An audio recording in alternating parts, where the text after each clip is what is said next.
அரங்கத்தில் இருக்கும் அனைவருக்கும் இறைவன் பொறுத்திருந்து சாந்தியும் சமாதானம் உண்டாகட்டும்.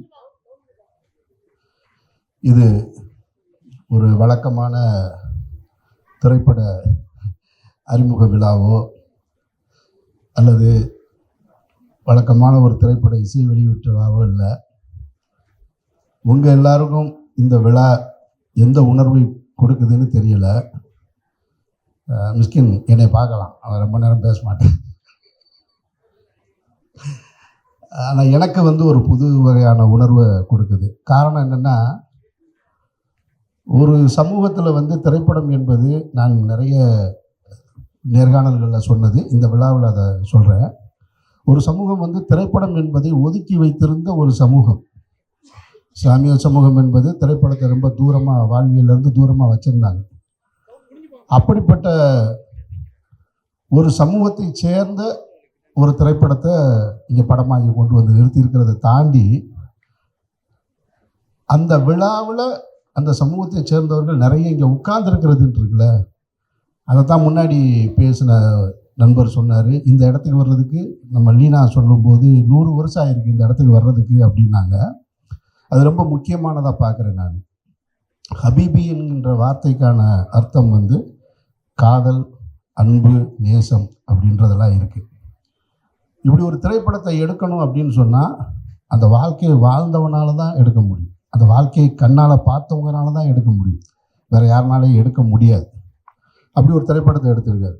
இதற்கு முன்னால் தமிழ் சினிமாவில் ஒரு இஸ்லாமிய பின்னணி கொண்ட ஒரு கதையை எடுத்திருந்ததில் மிக முக்கிய பங்கு வச்சது, இங்கே நிறைய பேர் அதை சொல்லாமல் விட்டுட்டாங்களேன்றது எனக்கு வருத்தம். ஆனால் நானும் சொல்லாமல் போகக்கூடாது. என்னுடைய அன்பு சகோதரன் சேரன் தான் அது ரொம்ப முக்கியமான காரணம்.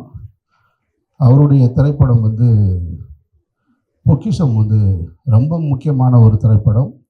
அந்த நாகூர்ன்ற ஊருக்குள்ளே அந்த வாழ்வியல் எப்படி இருக்கும்ன்றத அசலாக மிகச்சிறப்பாக பண்ணியிருந்தார். ஒரு முழுமையான திரைப்படமாக வர முடியலை. திருமணம் என்னும் நிக்கா அனீஸ் பண்ணியிருந்தார் ஒரு படம், அது கொஞ்சம் வேறு, அது வாழ்வியலுக்குள்ளே போகலை. முழுமையான அந்த சமூகத்தை சார்ந்தவர்களோட கதையும் இல்லை. முதல் முறையாக ஒட்டுமொத்த தமிழ் சினிமாவுக்கும் அடையாளமாக இதுதான், இங்கேருந்து நீங்கள் இனிமேல் தொடங்கிக்கங்க அப்படின்னு சொல்லி மீரா கதிரவன் இந்த திரைப்படத்தை எடுத்திருக்கிறாரு. மீரா கதிரவனுக்கு என்னுடைய நெஞ்சார்ந்த வாழ்த்துக்களும் பாராட்டுகளும். இதை ஏன் நான் இந்த இடத்துல அழுத்தமாக நான் பதிவு பண்ண வேண்டியது இருக்குது அப்படின்னு சொன்னால், இதில் 2 விஷயம் இருக்குது. இங்கே பேசிய அனைத்து பேருமே ஒரு இஸ்லாமிய பின்னணி கொண்ட படம், இஸ்லாமிய வாழ்வியல்னு சொல்லிக்கிட்டு இருக்கிறதுல எனக்கு உடன்பாடு கிடையாது. அதுதான் இப்போ ரஞ்சித் சார் என் பக்கத்தில் உட்காந்து சொல்லிகிட்டு இருந்தார். தமிழ் சமூகத்தில் சொல்ல மறந்த ஒரு சமூகத்தோட கதை இது. தமிழர்கள் தான் அவங்க. தமிழர்கள்லேயே இஸ்லாமியர்களை தனியாக பிரித்து வச்சிருக்கிறதுன்றது தான் ரொம்ப ஏற்புடையது இல்லாமல் இருக்குது. இப்போ என்னை போன்றவர்களுக்கு இந்து சகோதரர்களோட நிறைய பரிச்சயம். நான் பார்க்காத திருவிழாக்கள் கிடையாது, போகாத விழா கிடையாது. எந்த விழா கேட்டிங்கனாலும் எல்லாம் தெரியும். மீனாட்சி அம்மன் கோயிலில் எத்தனை பூஜை நடக்குதுன்னு கேட்டிங்கன்னா எனக்கு தெரியும். ஆனால் அவ்வளவு நெருக்கமாக நான் பழகியிருக்கேன். ஆனால் ஒரு இந்து சகோதரன் இஸ்லாமிய வீட்டில் பழகி இருந்தாலும் அது ஒரு வெளிப்படையாக ரொம்ப மேம்போக்காக நின்றுருக்கிறது மாதிரியான ஒரு தோணும், அவங்களுக்குள்ளே என்ன வாழ்வியல் இருக்குன்னு. ஏன்னா இந்த சமூகம் கட்டமைச்சிருக்கக்கூடிய இஸ்லாமியர்கள் என்னென்னா, ஒரு 100 வருஷ சினிமாவில் என்னவா இருந்தது அப்படின்னு பார்த்தீங்கன்னா, ஆரம்ப காலகட்டத்தில் படத்தில் ஒரு சாம்பிராணி போடுற பாய் ஒருத்தர் வருவார். அப்புறமா என்னென்னு பார்த்தீங்கன்னா கறிக்கடை பாய் ஒருத்தர் இருப்பார். அப்புறம் அது தாண்டி என்னவா இருந்துச்சுன்னு சொன்னால், இந்த கமர்ஷியல் திரைப்படங்களில் துபாயிலேருந்து ஷேக் வருவார்.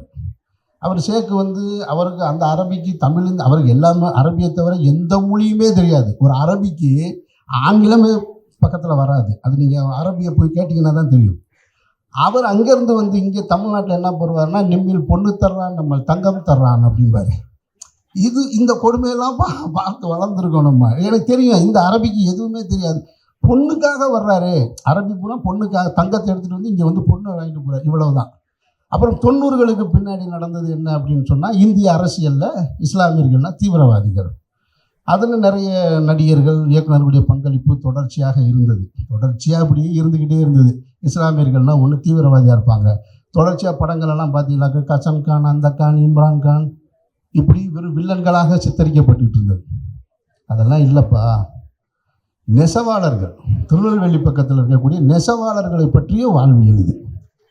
ஏன்னா நெசவாளர்கள் அப்படின்னு சொன்னால், இப்போ நான் மதுரையை சேர்ந்தவர், சௌராஷ்டிர சமூகத்தை சேர்ந்தவர்கள் தான் நெசவாளர்களாக இருப்பாங்க.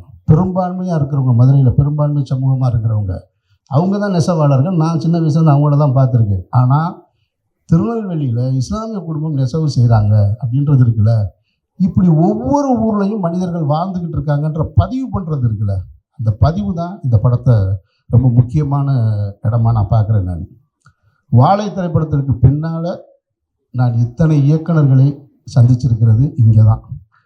எல்லா படத்துக்கும் அப்படி ஒரு சிறப்பு கிடைச்சிடாது. அப்போ படம் ஏதோ ஒன்று பேசுது, படம் ஏதோ ஒன்று அவங்களுக்கு சொல்லியிருக்கு. அந்த இயக்குநர்களுக்கு சொன்னதுனால தான் அத்தனை பேரும் திரும்ப இங்கே வந்து நின்றுருக்காங்க. அது மீரா கதிரவனுடைய உழைப்புக்கு கிடைத்த வெற்றியாக நான் பார்க்குறேன். நான் எனக்கு இப்போ மீரா கதிரவனாக இருக்கட்டும், வி.இசட் துரையாக இருக்கட்டும், இவங்க மேலெல்லாம் தனிப்பட்ட முறையில் எனக்கு வேற ஒரு வருத்தம் இருக்குது. அதுக்கு காரணம் என்னென்னா, இப்போ இவ்வளோ சிக்கல்களை நான் சொன்னேன் இல்லையா, இந்த சிக்கல்களுக்கு காரணம் என்னென்னா, இந்த திரைப்படத்துறையில் வந்து வரும்போது எனக்கு சொல்லப்பட்டது, எனக்கு நடந்ததை தான் நான் சொல்ல முடியும். அவங்களுக்கு என்ன நடந்துச்சுன்னு தெரியாது. நீங்கள் ஏன் இந்த பேர் வச்சுக்கிட்டு வர்றீங்க, அமீர்ன்ற பேரோடு வர்றீங்க அப்படின்றத முதல் அறிவுரையே அதுதான். இந்த கேள்வி எனக்கு புதுசாக இருந்தது. நான் பிறந்து வளர்ந்து பள்ளிக்கூடத்துக்கு போகும்போது உன் பேர் ஏன்டா அமீர்னு என்னை கேட்கலை.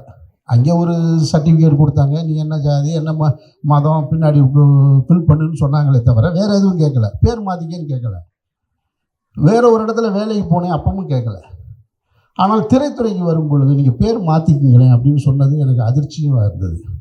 அப்போ நான் ஏன் கேட்கும் பொழுது, இல்லை அந்த பேர் வந்து அவ்வளவுக்கு வந்து அங்கீகாரம் கிடைக்காது, உங்களுக்கு கட்டம் கட்டுவாங்க. அவர் ரொம்ப மூத்த பத்திரிகையாளர் ஒருத்தர், நான் பல நேர்காணலில் சொல்லியிருக்கேன், அவர் இறந்துட்டார். அப்போ நான் சொன்னேன், இது என்னுடைய தாய் தகப்பை வச்ச பேர், இந்த பேரை மாற்றிட்டு இப்படி ஒரு அடையாளம் எனக்கு தேவையில்லை அப்படின்னு சொன்னேன் நான். ஆனால் இங்கே நிறைய இந்த இஸ்லாமிய பின்னணியிலேருந்து வந்தவங்க, இந்த தமிழ் சமூகத்தை சேர்ந்தவங்க பேரை தமிழ் பெயராக மாற்றிக்கொள்கின்ற வழக்கம் இருந்தது. அதில் மீரா கதிரவன் ஒன்று, இந்த உட்காந்துருக்காங்க வி.இசட் துரை ஒன்று. நான் கேட்பேன், உனக்கு அழகான பேர் இருக்கு மைதின்னு, நீ ஏன் மாற்றின நீ அப்படின்னு சொல்லி. அப்போது அந்த இடத்த உடைக்கிறது இருக்கு இல்லையா, அதை உடைக்கிறதுக்கான ஸ்பேஸ் இருக்குல்ல, அது இந்த ஹபீபி திரைப்படம் கொடுத்துருக்கிறதா நான் பார்க்குறேன். இனிமேல் தனித்து பேச வேண்டிய அவசியம் இல்லை.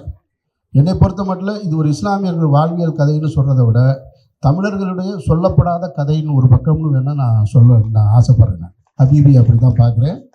நடிச்சிருக்கிற அத்தனை பேரும் மிகச்சிறப்பாக பங்களிப்பு செஞ்சுருக்காங்க.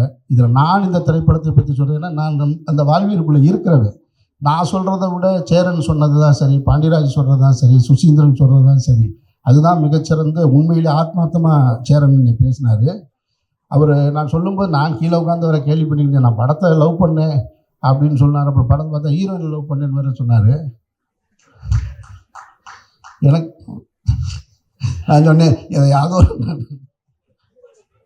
அதோட நிப்பாட்டுன்றார். உண்மையிலே அந்த படம் அவர்களுக்கு போய் சேர்ந்துருக்கு. அந்த கிளைமேக்ஸ் காட்சி பற்றி நான் சொல்கிறேன். நான் ஒரு கவித்துவமான கிளைமேக்ஸ் காட்சி, அதில் மறுக்க முடியாது. அதனால் பாராட்டுக்கள். அப்புறம் கஸ்தூரி ராஜா சார் அந்த வாழ்க்கையை மிக அழகாக வாழ்ந்திருக்காங்க. இந்த படம் ஒரு ஏரியல் வியூவில் சொல்லியிருக்கு. எல்லோருடைய கதாபாத்திரங்களையும் மிக அழகாக சொல்லியிருக்கிற ஒரு படம். இந்த படம் எவ்வளோ பெரிய வெற்றி அடையும் அப்படின்றதையெல்லாம் தாண்டி இந்த படம் தமிழ் சினிமாவில் ஒரு அடையாளப்படமாக வந்து நிற்கும் என்பதில் எனக்கு மிகுந்த ஆழமான நம்பிக்கை இருக்குது. படத்தின் நாயகன் வந்து ஈசா, அவன் எனக்கு உறவு, எனக்கு சொந்தக்காரன் பையன். அதனால் ரொம்ப நெருக்கமாக இருக்குது. சாம்சிஎஸ் சொல்ல வேணாம். அப்புறம் சக்கரியாவுடைய திரைப்படங்களை பார்த்து பிரமித்தவன் நான். சக்கரியாவை இங்கே சந்திக்கக்கூடிய வாய்ப்பு கிடைச்சது. சக்கரியாட்ட இப்போ நான் பேசினேன், நம்ம உடனே சந்திப்போம் எடுத்துன்னு. இப்படி நிறைய நட்பு வட்டங்களை கொண்டு வந்து சேர்த்து உண்மையான அன்போடு இந்த யார் சொன்னால் துரை தான் சொன்னான்னு நினைக்கிறேன். இது வந்து மீரா கதிரவனுக்காக வந்ததில்லை, இந்த படத்துக்காக வந்ததுன்னு நினைக்கிறேன் நான். அப்போ ஹபீபி திரைப்படம் உங்களையும் அப்படி தான் வந்து சேரணும். வாழ்த்துக்கள். மீரா கதிரவன் எங்கே இருக்காங்க ஆளுகனா, வாழ்த்துக்கள். இந்த திரைப்படம் ஒரு மாபெரும் தாக்கத்தை ஏற்படுத்தணும் என்ற என்னுடைய பிரார்த்தனையோடு நிறைவு செய்கிறேன். நன்றி.